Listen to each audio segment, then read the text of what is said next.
Hello and welcome, our blood viewers, to RTD's News English Edition. As usual, we begin tonight's news with the major highlights.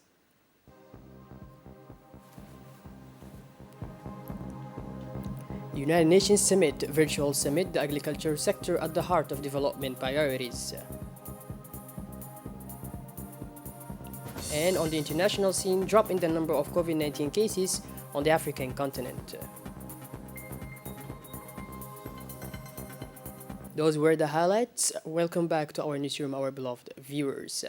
The Minister of Agriculture, Mr. Mohammed Ahmed, participated in a virtual summit on food systems alongside representatives of UN agencies concerned with the preservation of the food system. This summit aims to adopt the vision of the Sustainable Development Goals by 2030 to reduce poverty, eliminate hunger, equality, and protect ecosystems. This comes almost 2 years after the outbreak of the COVID 19 crisis, which has killed millions of people worldwide, shaking many economies, and affected food systems around the world. This summit is taking place at a time when the planet is facing unprecedented climate change and biodiversity erosion, while the African continent must maintain its food sovereignty to feed its more demographic in a more objective and sustainable way. The National Institute of Public Administration, in collaboration with the World Assembly of Muslim Youth WAMI, organized last Thursday a ceremony to award certificates to the Arab-speaking executives of the public administration. Indeed, these executives have benefited from a 5-day training which started on September 19 on strategic planning in the Arabic language in the premises of WAMI. The latter was provided by an international expert, namely Dr. Jalal Bashir Dawood. The beneficiaries benefited from the expertise of Dr. Jalal Bashir in the fields of strategic planning. At the end of the delivery of the certificates, the participants, as well as the Secretary General of the Ministry of Labor, the Director General of INAP, had the right to a guided tour in the premises of WAMI under the explanations of its Director General.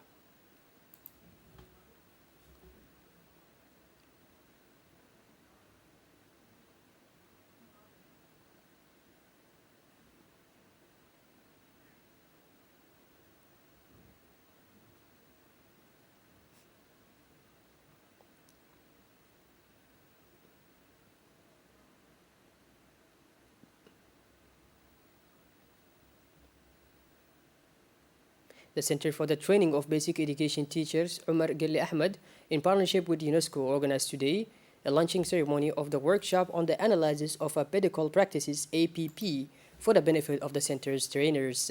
The Secretary General of UNESCO, Mohamed Musa Yabe, and the Director of CFEEF, Umar Gilli, Mrs. Aisha Farah, presided over the launch of this workshop on the analysis of professional practices. In the context of the APP workshop, among the major projects of the ongoing reform that support the master plan of this decade are the professional dietetics that contribute to the improvement of the equality of teaching learning, as well as a better management of the educational system.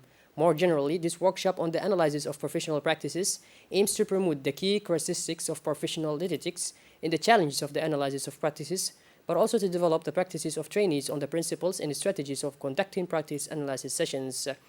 In his speech, the Secretary General of UNESCO, Mr. Mohammed Musayabe, recalled that this workshop focuses on the analysis of professional practices in two terms, namely the equality of teaching learning and the analysis of pedagogical practices. For her part, the director of CFEEF, Umar Gelle, Mrs. Aisha Farah, did not fail to recall the objective of this workshop to accompany the general policy of MEMFOP, including the search of quality. Mrs. Aisha indicated that this workshop has an important capital for the center in order to analyze pedagogical practices, which is a central element of the search of quality in teaching learning. The Ministry of Health, in collaboration with the World Health Organization, which is also known as WHO, organized a training workshop for laboratory technicians on malaria diagnosis. The objective of this training was to train the skills of the laboratory technicians on malaria, serological diagnosis by microscopy, and G6PD dosage. It will also allow the harmonization of microscopy technique throughout the national territory according to WHO recommendations. A total of 54 technicians from public, parapublic, and private sectors participated in this training, which was spread over 9 days in 3 sessions of 3 days at the Higher Institute of Health Science. This training was given by national expertise recognized by the WHO and the National Malaria Control Program team. The advisor to the Ministry of Health, Mr. Hassan Musa Hassan, presided over the closing ceremony and the awarding of certificates of participations in the presence of representatives of WHO and UNDP.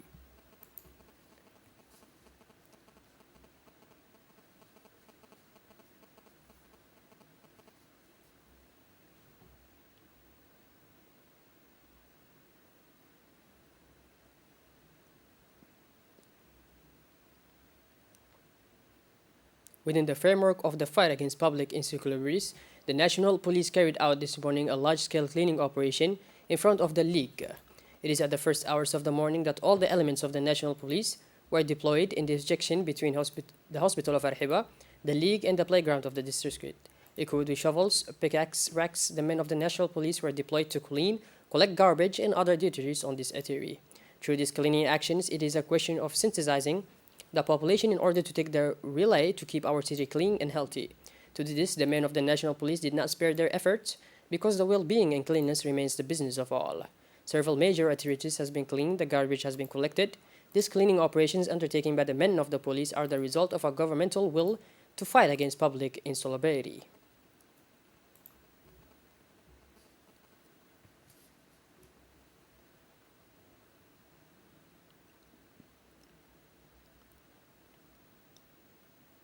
On the sidelines of the last round of distributions of hygiene kits to households in remote areas located in the 5 regions of the interior, the Djibouti Red Crescent has identified cases that required its intervention to promote the hygiene of life of these vulnerable populations. It is in this perspective that it responded after observation to the request of the population whose water tank was cracked and unhealthy. The WASH team of the Central Office and the volunteers of the local branch of Dekhel have joined forces to initiate today a day of cleaning and disinfection of the said tank. In addition, training in water treatment with chlorine was provided to local community members. They will then be able to interview and treat the contained water themselves. The Djibouti Red Crescent is working to improve the living condition of vulnerable populations. Moving on to the Djiboutian Tennis Federation, as they organized yesterday the closing ceremony of the activities of the sports season 2020-2021. The closing ceremony of the National Championship of Table Tennis saw the participation of senior officials of the Djiboutian Tennis Federation, that the president of the Djiboutian Tennis Federation, who does not spare his efforts to ensure that the Djiboutian tennis is doing well at the national and international level. The National Tennis Federation is pleased with the smooth running of the activities of the sports season 2020/2021. The National Tennis Championship is part of the strengthening the activities of sports tennis Djiboutian.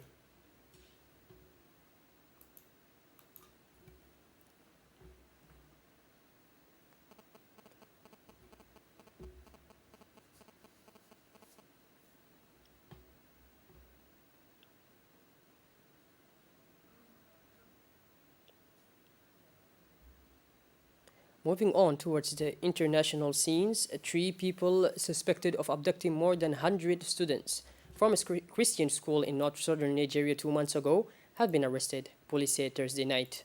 On July 5th, gunmen invaded Bethel Baptist Secondary School on the outskirts of Kaduna and abducted 121 students who were sleeping in their rooms. Since July 5th, 100 students have been released or escaped, while 21 remain in the hands of their captors. This mass kidnapping was part of a series of kidnappings carried out over the past months by armed criminal groups operating in northwestern and central Nigeria. The number of cases of infection have fallen out in the continent according to the World Health Organization. In South Africa, the main focus on the pandemic, less than 3,000 cases are now recorded daily. The numbers are also turning green in Morocco, Tunisia, Libya, and Ethiopia. The current number of new cases of COVID-19 in Africa is decreasing, but with 108,000 new cases, more than 3,000 lives lost in the past week, and 16 countries still in resurgence. This fight is far from over, said Dr. Benedo, director of the Communicable and Non-Communicable Diseases Cluster at the World Health Organization of Africa. But these are beloved viewers, we conclude this edition. Thank you for being with us, and make sure to tune in later for more. Have a lovely night, and pardon us for the image we showed. Thank you.